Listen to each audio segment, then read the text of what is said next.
How's everybody doing?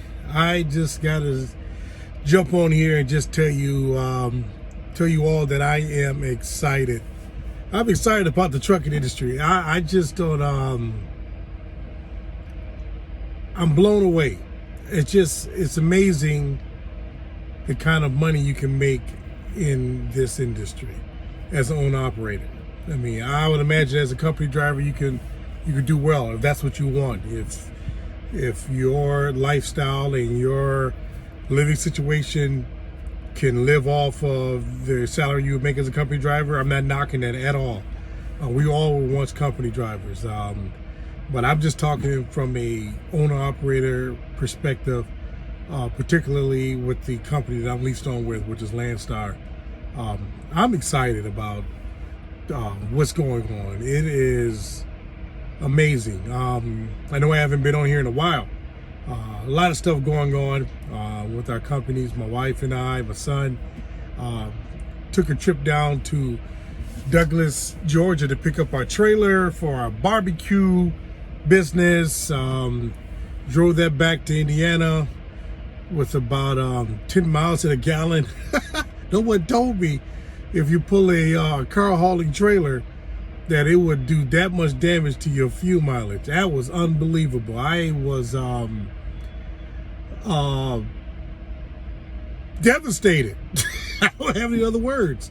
Man, we talking this 800-mile trip and I filled up 5 times, man. It's just unbelievable. So that's past me. It's up there. But just getting stuff together, taxes and all that great stuff. But we're back to trucking. And man, these rates are just blowing my mind. Being able to leave the house and put together a 9,500 week gross, that is just that's unheard of in my opinion. I don't know. Maybe that's normal for a lot of people. We tend to do that type of revenue on a consistent basis, anywhere between $7,000 and $10,000 a week in gross. But just to say that you can work 2.5, 3 weeks out of the year, out of a month, and take a week and a half off, and your bills are paid, your notice paid, you don't have any financial concerns. That is blowing my mind. And then be able to get back out on the road and then continue where you left off from. It's a great industry to be a part of. Apparently, I hear that there's a driver shortage / truck shortage, and there's a guy that I listen to on Facebook, on YouTube, and he said it. He said, what are you doing? What are you waiting for? If this is something that you're looking to get into, man, this is the time. But I just wanted to give a little bit of not a lesson, because I'm not a teacher.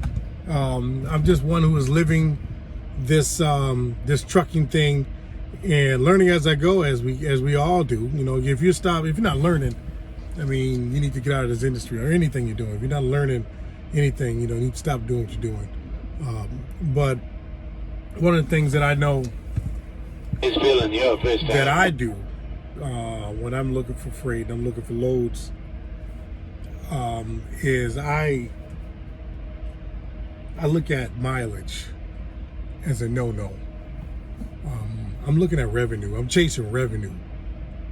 I'm chasing how many dollars per mile is that load paying. I'm looking at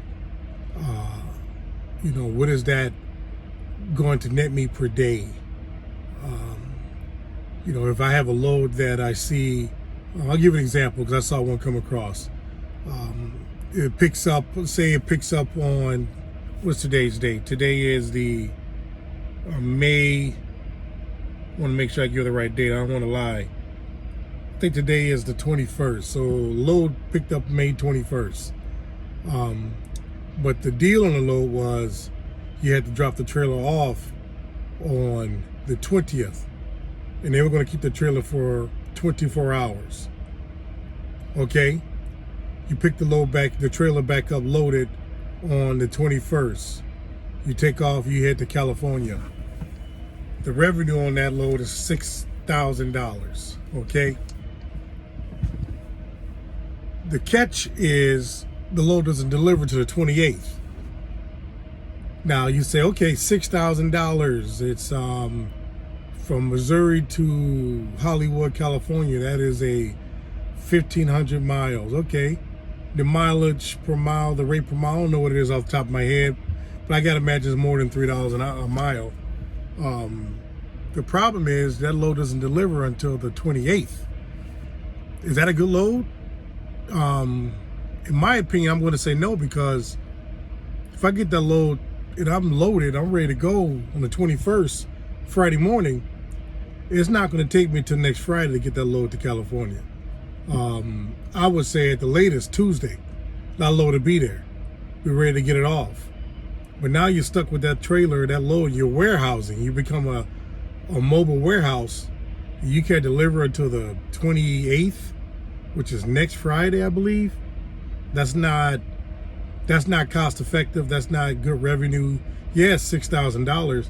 But imagine if you were able to get that load off on Tuesday, get your backhaul, headed back across the country for another $6,000.